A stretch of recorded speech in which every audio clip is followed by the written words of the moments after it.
और मैं चाहता हूं जो आप चाहे वो आपको मिले, इसलिए मेरी चर्चाएं वित्त मंत्री के साथ हो रही है और वित्त मंत्री भी आपके पक्ष में है और मैं आपको बताता हूं आपका काम अच्छा काम होगा और जल्दी से जल्दी होगा।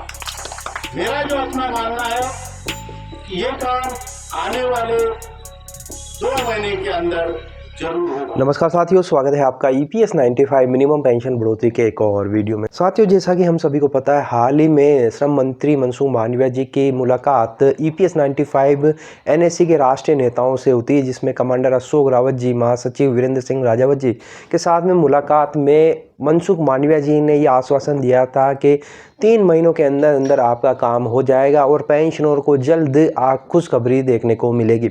इसी को लेते हुए कमांडर अशोक रावत जी ने NSE बुल्डाना में जो आंदोलन चल रहा है उसके 6 वर्ष पूर्ण होने पर एक ऐतिहासिक भाषण दिया था, जिसमें उन्होंने कहा था कि बस 3 महीने की देर है और श्रम मंत्री जी ने हमें पक्का आश्वासन दिया है कि इस बार आपकी पेंशन बढ़ोतरी ज़रूर हो जाएगी। तो हमारा काम होने वाला है और उसके लिए बजट में प्रोविजन भी होगा और आप सब लोगों के चेहरे पर, पूरे देश के 78 लाख लोगों के चेहरे पर हंसी हम देखना चाहते हैं, मुस्कुराहट देखना चाहते हैं, तो सभी लोग देखेंगे, हम लोग देखेंगे। मेरी एक विनती है, अगले 3 महीने तक मरना नहीं, अगले 3 महीने तक मरना नहीं। यमराज आता है तो बोलना भैया 4 महीने बाद आ जाना, फिर तेरे को भी मैं थोड़ा सा मेरा पेशेंस हो रहा है, हमारा काम होने दो, फिर तुम्हारा काम करेंगे। लेकिन साथियों, NSE टीम और कमांडर अशोक रावत जी ये सब जानते हैं कि हमें बैकअप भी तैयार करना होगा, इसीलिए वे लगातार संगठन को मजबूत करने की बात करते रहते हैं। साथियों, इसी क्रम में वारंगल तेलंगाना में एक भव्य सम्मेलन का आयोजन किया गया। तस्वीरों में आप देख सकते हैं काफ़ी संख्या में पेंशनर्स यहाँ पर मौजूद थे। कमांडर अशोक रावत जी के अलावा NSE के राष्ट्रीय नेता भी इस सम्मेलन में मौजूद थे।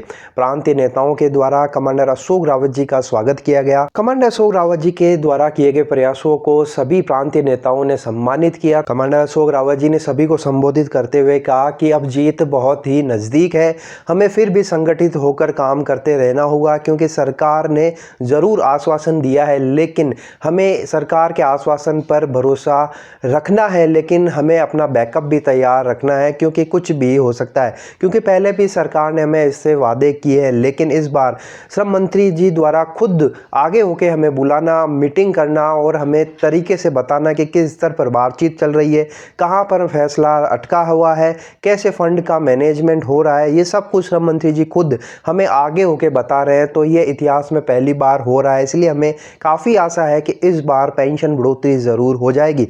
लेकिन फिर भी हमें संगठन को मजबूत रखना है, हमें बैकअप तैयार रखते हुए आगे बढ़ते रहना है, क्योंकि अगर खुदा न खास्ता किसी भी तरह की अगर पेंशन बढ़ोतरी इस बार नहीं होती है तो हमें फिर से आंदोलन की राह पर लड़ते रहना है और जब तक हमें हमारा हक नहीं मिल जाता है तब तक ये लड़ाई जारी रहेगी। कमांडर अशोक रावत जी के अलावा प्रांतीय नेताओं ने भी सभी को संबोधित किया।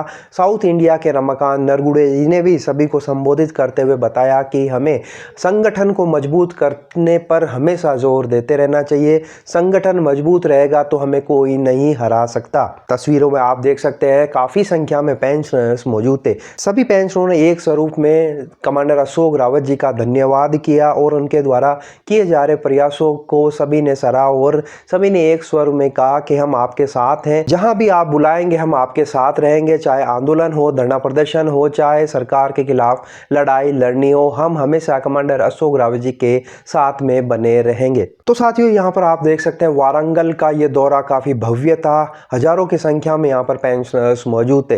हालांकि श्रम मंत्री जी द्वारा हुई वार्ता के द्वारा ये आशा निकली जा रही है कि 3 महीनों के अंदर अंदर पेंशन बढ़ोतरी लागू कर दी जाएगी, लेकिन इसके बावजूद भी NSE टीम लगातार अपने प्रयास करते जा रहे हैं और इसी क्रम में ये दौरा भी था। आपको ये दौरा कैसा लगा? कमांडर अशोक रावत जी और NSE के प्रयासों को आप किस तरह से देखते हैं? आपकी राय कमेंट बॉक्स में ज़रूर बताइएगा।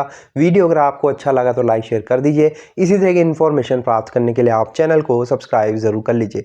तो फिर मिलते हैं, तब तक के लिए अपना ख्याल रखिए। जय हिंद, जय भारत। ये सब करके हमें संगठन को, ये विचार को आगे बढ़ाना है। हमारे बाद भी ये रहे और कामगारों का कल्याण का काम सब लोग मिलकर करते रहे, इसके लिए हम कार्यरत रहेंगे। इतना ही कहना चाहता हूँ, यही कहना चाहता हूँ। आप सबको बहुत बहुत धन्यवाद यहाँ पर आए, और आप सभी लोगों को ईश्वर सभी को सुखी रखे। अपने संगठन